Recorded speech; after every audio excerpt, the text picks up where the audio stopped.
specifically said that the number of testing should increase. Now, all this data, and you must be thinking, well, these are just dry data. How does it affect my life? The reason why I'm at the Nalanda Medical College is because I went inside yesterday in the evening. Could not go inside the ward, just went for just to see what is happening outside. How do these numbers translate and how impacted, how crippled is Bihar's health infrastructure? First of all, take a look at this ground report. We spent 2 hours outside the Nalanda Medical College yesterday, and what we found out was shocking.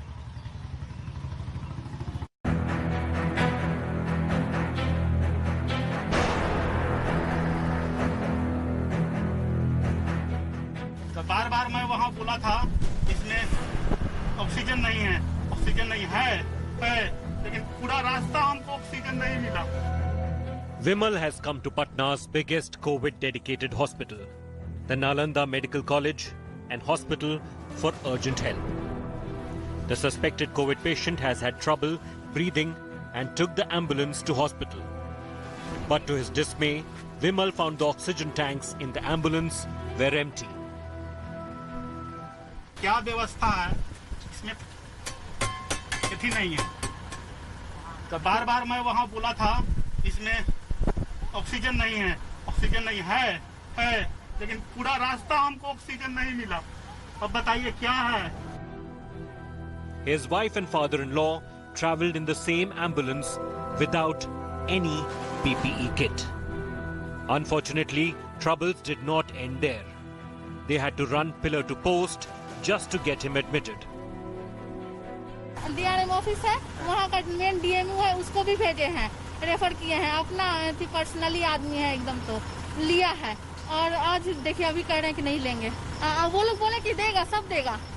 हम बोले भी हैं कि AIIMS में दे दीजिए, नहीं तो पारस में कर दीजिए, हम जाएंगे. लेकिन नहीं. वहाँ कहा गया कि वेंटिलेटर हमारे यहाँ नहीं, दानापुर मंडल हॉस्पिटल में. जल्दी ले जाइए. तो आप जल्दी से ना, हम पारस में वहाँ भेज रहे हैं आपको, नालंदा NMCH में.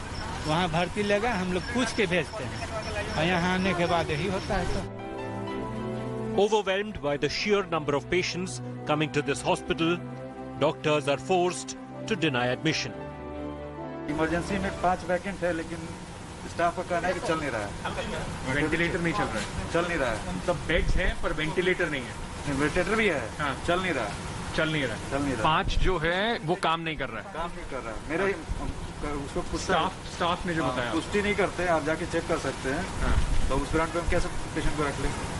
अगर रात में पेशेंट का कंडीशन डिटोरिएट होता है, तो उसकी जिम्मेदारी कौन लेगा? तो ये हमको समझा रहे हैं. तो अभी आप फिलहाल स्थिति में आप कोई पेशेंट लेने कोई स्थिति में नहीं है. नॉर्मल पेशेंट जो है, जो जिसको वेंटिलेटर की जरूरत नहीं, उसको ले सकते हैं. उसके लिए बेड खाली है नॉर्मल वार्ड में. वेंटिलेटर वाले वार्ड में बेड खाली नहीं है. What's worse, no COVID protocol seemed to apply here.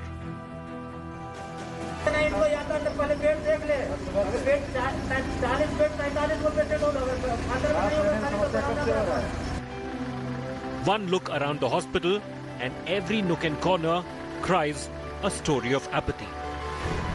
Hospital staff openly disregarding PPEs, putting everyone at risk, including themselves. But apathy doesn't end there. Next to Vimal, there is a body waiting to be wheeled out. भाई जहाँ पे जाके रखा है, dead body पड़ा हुआ, कल से सबको बाहर निकालना चाहिए. और उनका बेटा जो है वहाँ पे सोया हुआ है, सवेरे से बेचारा उसे बेहोश पड़ा हुआ है. उसके पिता इनके पेशेंट के बगल में डेड पड़े हुए हैं. और उसको वहाँ से निकालना. अब वैसे में ये तो और जो पेशेंट है वो भी हरक जाएंगे. हॉस्पिटल सिर्फ नाम के लिए सब बड़ा बड़ा हॉस्पिटल है, सिर्फ नेता लोग के लिए है. आम जनता के लिए कुछ नहीं है, कुछ नहीं है आम जनता के लिए. आम जनता मर जाए, लेकिन कोई ये नहीं है. We met a young man waiting for his father's body for hours, but to no avail. तो बॉडी नहीं दिया है उन्होंने. मैं अभी डिस्चार्ज नहीं किया है, अभी डिस्चार्ज का प्रोसेस कराना है. कब से बीमार थे वो? बीमार बेसिकली हम पारस में थे. पारस में, पारस हॉस्पिटल. तो पॉजिटिव आने के बाद बेसिकली उन्होंने रेफर किया. तो हमें एम्स में गए, एम्स में सीट फुल था बेसिकली, तो वहाँ से फिर हमने अभी एनएमसीएच में लेके आए थे। In the meantime, another ambulance rolls in to join the long queue of waiting patients. Their relatives going through the same ordeal as Vimal's family. Government hospitals in Bihar are crippling under the load, the burden of the patients of coronavirus, which are coming in big numbers despite extremely low testing in the state of Bihar. The question that a lot of people, those who are in fact almost been left to fend for themselves, are asking, is that the reason why the Nitish Kumar government was elected? Isn't this the primary responsibility of the government? As you see, these ambulance after ambulance at the Nalanda Medical College, many only being told after a wait of hours, no bed available here, take your patient somewhere else. With camera person Dinesh Ankit Tyagi in Patna, India Today. This is just the, just 2 hours standing outside the hospital, and you saw the kind of responses of the people, hapless in fact, running around, ventilators not working. Sujit Jha is my senior colleague. He heads the Patna bureau here in Bihar. Sujit ji, आप पिछले काफी दिनों से लगातार स्थिति के ऊपर नजर रखे हुए हैं। लॉकडाउन का जो समय था, लगता है कि बिल्कुल खो दिया सरकार ने। अब जिस तरीके से पेशेंट्स आ रहे हैं, कल हम लोग यहाँ पर थे, वेंटिलेटर खराब हैं, काम नहीं कर रहे हैं, कोई प्रोटोकॉल फॉलो नहीं हो रही, कोई भी अंदर जा सकता है, कैसे भी अंदर जा सकता है। हेल्थ वर्कर्स खुद परेशान हैं, उनके पास पूरा इक्विपमेंट नहीं है। बिल्कुल, आपने जो भी कहा ये हम लोग लगातार देख रहे हैं। मैं कहना चाहूँगा कि लॉकडाउन जब तक था तो बिहार सरकार काफ़ी गंभीर थी, और ख़ासतौर पर जो लोग श्रमिक जो माइग्रेंट जो बाहर से आए थे उनके क्वारंटीन करने का और वो सारी व्यवस्थाएं की गई। लेकिन जिस दिन से ये ख़त्म हुआ लॉकडाउन, उसके बाद से सरकार लगता है उस पर लापरवाह हो गई, और मुझे लगता है कि ये इसका बहुत बड़ा कारण एक ये है कि बिहार में इस साल चुनाव होना है बल्कि, और उसको लेकर सारी तैयारी उसी के लिए शुरू हो गई। वर्चुअल रैली और ये तमाम चीज़ों में सरकार लग गई, जिसकी वजह से जो ध्यान देना चाहिए, और ये एज्यूम नहीं कर पाए कि ये खतरा इतना बड़ा आने वाला है।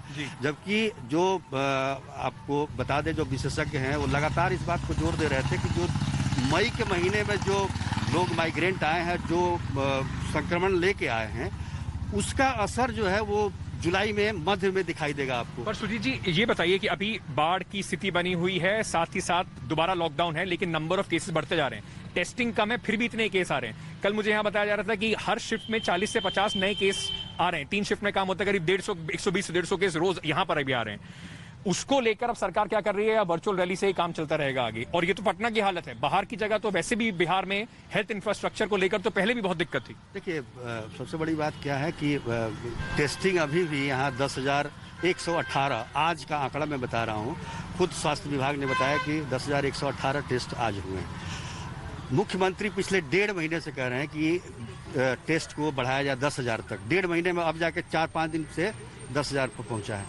अब मुख्यमंत्री ने कहा 20,000 तक इसको किया जाना चाहिए। अब इसमें कितना समय लगेगा, आप अंदाजा इससे लगा सकते हैं। और जहां तक ये जितना टेस्टिंग पहले होता था, और जो लोग भी आए थे उस समय माइग्रेंट आए थे, उस समय जो जितना टेस्ट होता है उसका 5-6% लोग ही पॉजिटिव पाए जाते थे। आज ये जो है बढ़ के हो गया है 13-14%, जितनी भी जांच की जा रही है उसको लेके। और सबसे बड़ी बात क्या है कि बिहार सरकार का स्वास्थ्य विभाग जो है वो आंकड़ों को छिपाने में लगा हुआ है। ये एक बहुत खतरनाक मैं टेंडेंसी देख रहा हूँ इस मायने में कि जो चीज़ है उसको सामने रखना चाहिए और उसको फेस करने के लिए अपने को तैयार करना चाहिए, वो चीज़ नहीं हो पा रहा। So every day now we'll try and get perspective from Sujit Jha, because he has spent more than 2 decades covering, in fact, Bihar, to understand this better. As he was saying, there are discrepancies with the number of deaths that the government releases every day and the number of deaths that are being shown on Arogya Setu or the data which is coming independently. So what we'll try and do, every single day we'll try and keep the spotlight on these things. Sujit ji, बहुत बहुत शुक्रिया। मैं रोज will try and get more data from Sujit Jha to try and understand, because Bihar seems, at least at this point of time, at a tipping point.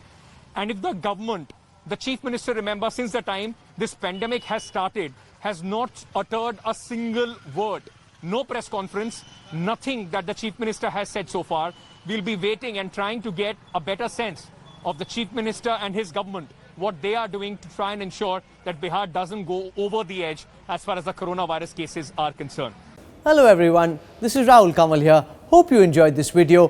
For the latest news and analysis, like and subscribe the India Today YouTube channel and don't forget to press the bell icon to stay updated.